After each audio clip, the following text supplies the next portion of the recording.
сломал Лере копчик, вывихнул плечо и 2 ребра. Зачем? Я уже забыла, когда это было.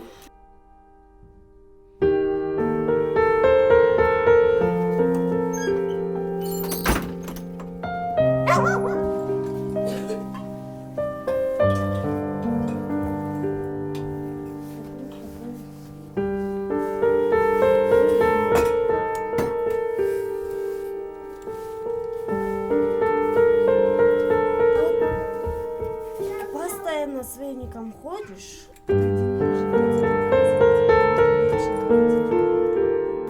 Отуз эки жаштагы Мария ата-энесинин көзү өтүп кеткен соң кайгысын көтөрө албай аракка берилип кеткен. 3 тестер кызы бар эне азыр кош бойлуу. Бир нече ирет турмушка чыгып, акыры ажырашып тынган аял азыр кыздары менен эптеген турмушту башынан кечирип жатат. Үйдүн түйшүгү кыздардын улуусу 11 жаштагы Викторияга жүктөлгөн. Она 2 близких человек потеряла. Апам бир эмес 2 жакын адамын жоготту. Бул ага оор тийди. Апамдын талмасы бар. Азыр кош бойлуу. Мен аны аяйм. До этого она работала. Викториянын апасы бир нече ирет турмушка чыккан. Алардын бири Виктория 1-класска барган кезде кол көтөрүп көңүлүнө так калтырган экен. 2 кабыргасы, ийини жана жан башы сынгыча таяк жеген кыз ал күндү эстегенден коркот. Я шла по той стороне улицы, а он, одев дедову куртку, Апамдын Вова деген жигити бар эле. Менин өгөй атам. Анда мен башталгыч класста окуп аткам.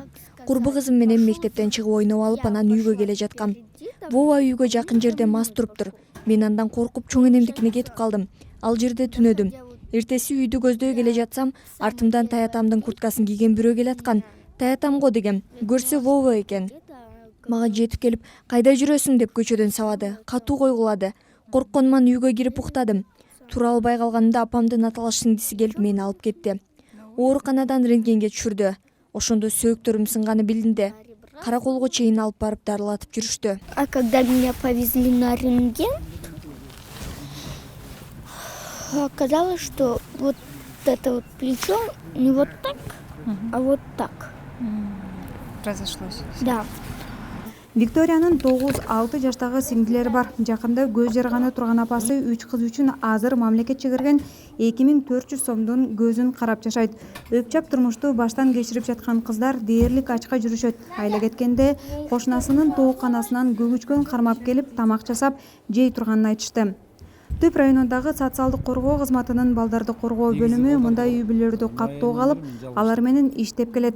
Балдарды коргоо бөлүмүнүн башчысы Бактабас Абылхаев кызматкерлердин саны аздыгынан мындай үй бүлөлөргө жетиштүү көңүл бурулбай калып жатканын белгилейт. Жүргүзүлгөн, энеси менен реабилитациялык иштер жүргүзүлүп, мына балдарды коргоо борборуна барып аяктап психолог иштеген. Өзү ушундай жашоо көнүп алыптыр. Мына балдарды азыр алып башка багуучу үй бүлөгө жайгаштыралы десек, энеси мына өлүп алам деп коркутат.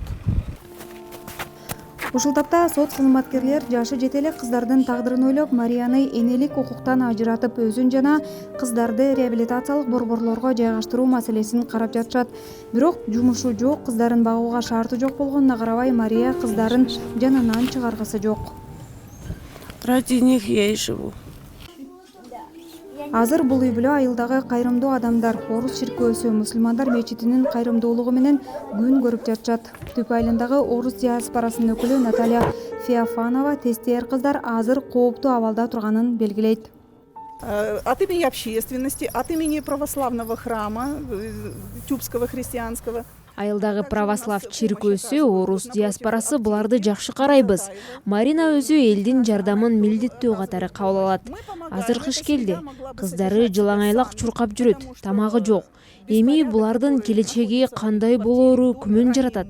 Үйүнөн ичкен эркектер үзүлбөйт. Бой жетип калган кыздар үчүн корком. В семье, я считаю, что эти дети в семье, они не приживутся. Жалпы Түп району боюнча 848 үй бүлө жакыр жашоо шарты оор абалда деп эсептелинип, аларга мамлекет тарабынан жүлөк пул чегерилип берилген. Бирок жүлөк пулдан тышкары реабилитациялык иштерди жүргүзүү, аларды жумушка орноштуруу, коомго аралаштыруу жагы аксап келет. Кундуз Сырдыбаева, Азаттык, Ысык көл.